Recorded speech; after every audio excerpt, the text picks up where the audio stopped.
എല്ലാവർക്കും നമസ്കാരം. ഇന്ന് നമ്മൾ നോക്കാൻ പോകുന്നത് +2 മലയാളം പാഠപുസ്തകത്തിലെ ദർപ്പണം എന്ന 3-ാമത്തെ അധ്യായത്തിലെ 2-ാമത്തെ പാഠഭാഗമായ ഗൗളി ജന്മം എന്ന പാഠഭാഗത്തിൻ്റെ 2-ാം ഭാഗമാണ്.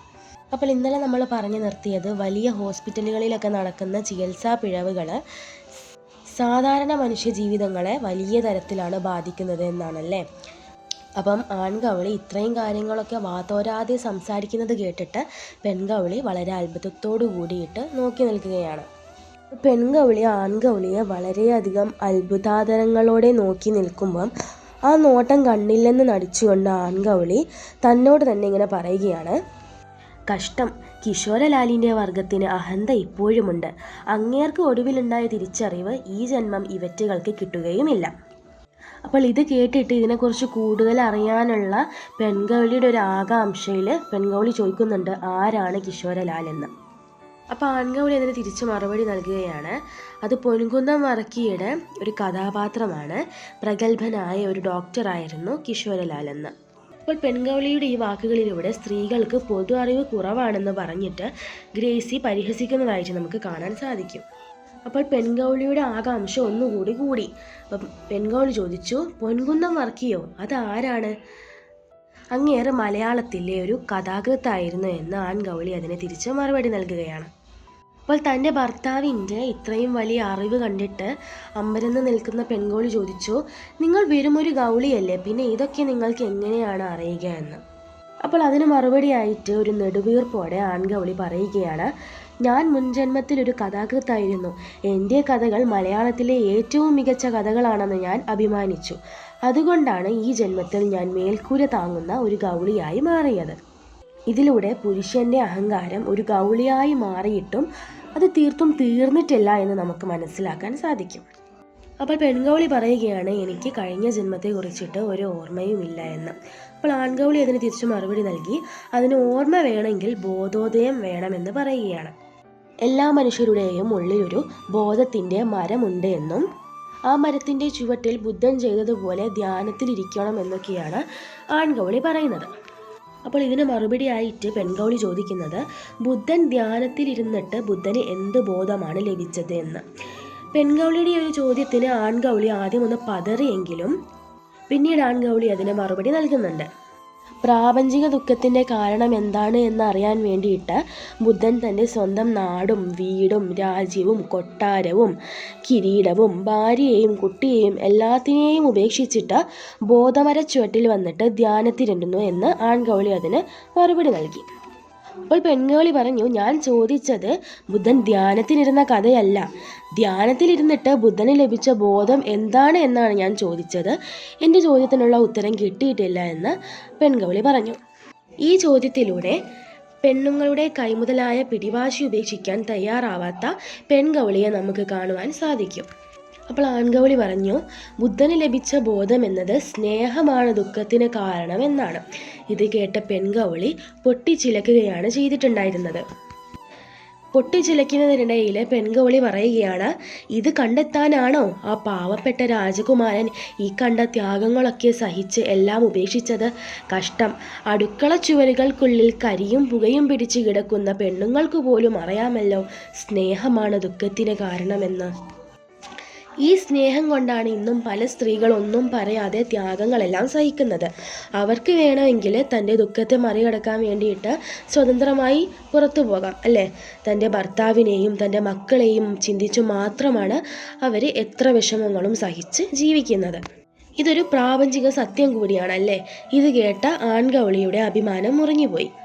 അപ്പോൾ ഇവരുടെ വാക്കുവാദ്യങ്ങൾ ഇങ്ങനെ നടന്നുകൊണ്ടിരിക്കുന്ന സമയത്ത് ആശുപത്രിയുടെ ആ മുറിയിൽ നിന്ന് പെട്ടെന്ന് ഒരു ഉയർന്ന കരച്ചിൽ അവരുടെ ശ്രദ്ധയിൽപ്പെട്ടു. അപ്പോൾ അവർ താഴേക്ക് നോക്കിയ സമയത്താണ് അവർക്ക് കാര്യം മനസ്സിലായത്. ചികിത്സയിലുണ്ടായിരുന്ന ആരതിയുടെ ഭർത്താവ് മരിച്ചു കഴിഞ്ഞിരിക്കുന്നു എന്ന്. ഇത് കണ്ട പെൺകൗളിയുടെ കണ്ണുകൾ നനഞ്ഞുപോയി. മരിക്കുമ്പോഴും എൻ്റെ കുഞ്ഞി എന്ന് പറഞ്ഞാണ് അയാൾ മരിച്ചിട്ടുണ്ടായിരുന്നത്. അപ്പോൾ നമുക്കറിയാം, ഓരോ മതത്തിലെയും ശവസംസ്കാര രീതി എന്ന് പറയുന്നത് വ്യത്യസ്തമാണ്, അല്ലേ? ഹൈന്ദവ മത വിശ്വാസപ്രകാരം അവർ ചിതയിടുകയാണ് ചെയ്യാറുള്ളത്.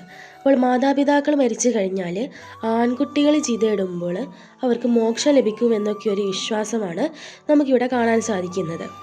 അപ്പോൾ ഈ പറഞ്ഞ മോക്ഷം ലഭിക്കാത്തതിൻ്റെ പേരിൽ ആരതിയുടെ ഭർത്താവിൻ്റെ ആത്മാവിന് പിതൃലോകത്ത് പ്രവേശനം കിട്ടാതെ അലഞ്ഞു തിരിഞ്ഞു നടക്കേണ്ട ഗതികേട് വരുമോ എന്ന് ആൺകൗളി കനത്ത സ്വരത്തിൽ ഇങ്ങനെ പ്രതിവചിക്കുകയാണ്.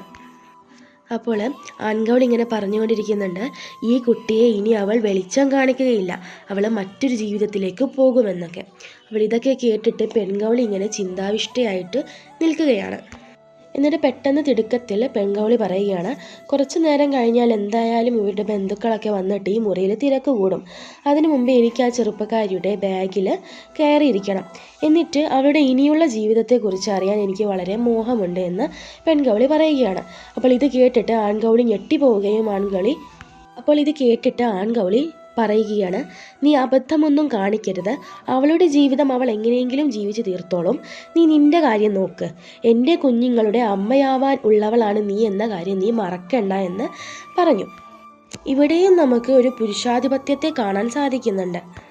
ആൺകൗളിയുടെ ഈ വാക്കുകൾ കേട്ടിട്ട് വാൽ വിറപ്പിച്ചുകൊണ്ട് പെൺകൗളി തിരിഞ്ഞിട്ട് ദേഷ്യത്തോടു കൂടി ആൺകൗളിയോട് പറയുകയാണ്, നിങ്ങളുടെ കുഞ്ഞുങ്ങളുടെ അമ്മയാവാൻ എനിക്കെന്നല്ല ഏത് പെൺകൗളിക്കും കഴിയും, പക്ഷേ ഇത് ഞാൻ തന്നെ കണ്ടെത്തേണ്ട കാര്യമാണ്. മാത്രമല്ല പെണ്ണുങ്ങളെ കൊണ്ട് എന്തൊക്കെ സാധിക്കുമെന്നും എനിക്ക് അറിയേണ്ടതുണ്ട്. ഇത്രയും പറഞ്ഞ് പെൺകൗളി താഴേക്ക് കുതിച്ചു ചാടി ആൺകൗളിയുടെ ജീവിതത്തിൽ നിന്നും അപ്രത്യക്ഷമായി. ഈ വരികളിലൂടെയാണ് ഈ പാഠഭാഗം അവസാനിക്കുന്നത്. അപ്പോൾ ഗൗളി ജന്മം എന്ന കഥയിലൂടെ ഗ്രേസി അവതരിപ്പിക്കുന്ന സാമൂഹിക വിമർശന തലമെന്ന് പറയുന്നത് പുരുഷാധിപത്യമാണ്. പുരുഷൻ്റെ ആധിപത്യവും സ്ത്രീയെ അവർ അടിച്ചമർത്തുന്നതുമൊക്കെയാണ് നമുക്കിവിടെ കാണാൻ സാധിക്കുന്നത്. പേജ് നമ്പർ 82 നോക്കൂ. അതിലെ രണ്ടാമത്തെ ചോദ്യമൊന്ന് ശ്രദ്ധിക്കുക. താഴെ കൊടുത്ത വാക്യത്തിൻ്റെ ആശയത്തിന് മാറ്റം വരാതെ പദങ്ങളുടെ സ്ഥാനം മാറ്റി പുതിയ വാക്യങ്ങൾ നിർമ്മിക്കുക എന്നത്. എന്താണ് ചോദ്യം കൊടുത്തിട്ടുള്ളത്? യുവതിയുടെ കണ്ണുകളിൽ ആരുടെ ഹൃദയത്തെയും ഈർന്നു മുറിക്കുന്ന ശൂന്യത കണ്ട് ആൺകൗളി അസ്വസ്ഥനായി എന്നാണല്ലേ. അതിൻ്റെ താഴെ നമുക്ക് ഒരു ചോദ്യത്തിൻ്റെ മാതൃകയും അതിൻ്റെ ഉത്തരവും നൽകിയിട്ടുണ്ട്. അപ്പോൾ ഇങ്ങനെയുള്ള ചോദ്യങ്ങളൊക്കെ 2 മാർക്കിന് നമുക്ക് ചോദിക്കാൻ സാധ്യതയുണ്ട്. അപ്പോൾ ഈ ഒരു ചോദ്യം നമുക്ക് എങ്ങനെയാണ് പദങ്ങളുടെ സ്ഥാനം മാറ്റിയിട്ട് അതേ ആശയം കൊണ്ടുവരാൻ സാധിക്കുക? യുവതിയുടെ കണ്ണുകളിൽ ആരുടെ ഹൃദയത്തെയും ഈർന്നു മുറിക്കുന്ന ശൂന്യത കണ്ട് ആൺകൗളി അസ്വസ്ഥനായി. ഈ പദങ്ങളുടെ സ്ഥാനം നമ്മൾക്ക് ഇങ്ങനെ മാറ്റാം.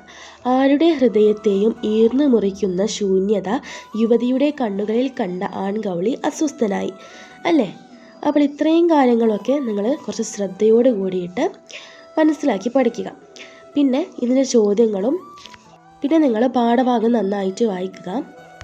സ്ത്രീപക്ഷത്തിനോട് ചേർന്ന് നിൽക്കുന്ന രീതിയിലുള്ള ചോദ്യങ്ങളൊക്കെ ആയിരിക്കും പരീക്ഷാ സമയത്ത് ഈ പാഠഭാഗത്തിൽ നിന്ന് ചോദിക്കുക. നമ്മുടെ പാഠഭാഗത്തിൽ നിന്നും അപ്പുറത്തുള്ള ഒരു കാര്യങ്ങളും പരീക്ഷയുടെ സമയത്ത് നമ്മളോട് ചോദ്യങ്ങളായിട്ട് ചോദിക്കുകയില്ല. അപ്പം നിങ്ങൾ പാഠഭാഗം നന്നായിട്ട് വായിക്കുമ്പോൾ തന്നെ നിങ്ങളുടെ പരീക്ഷ എളുപ്പമാവാനുള്ള സാധ്യതയും കൂടും. അപ്പോൾ ഗ്രേസിയുടെ ഗൗളി ജന്മം എന്ന പാഠഭാഗത്തിൻ്റെ ആശയം എല്ലാവർക്കും മനസ്സിലായെന്ന് വിചാരിക്കുന്നു. പുതിയൊരു പാഠഭാഗവുമായിട്ട് നമുക്ക് അടുത്ത ക്ലാസ്സിൽ കാണാം. നന്ദി.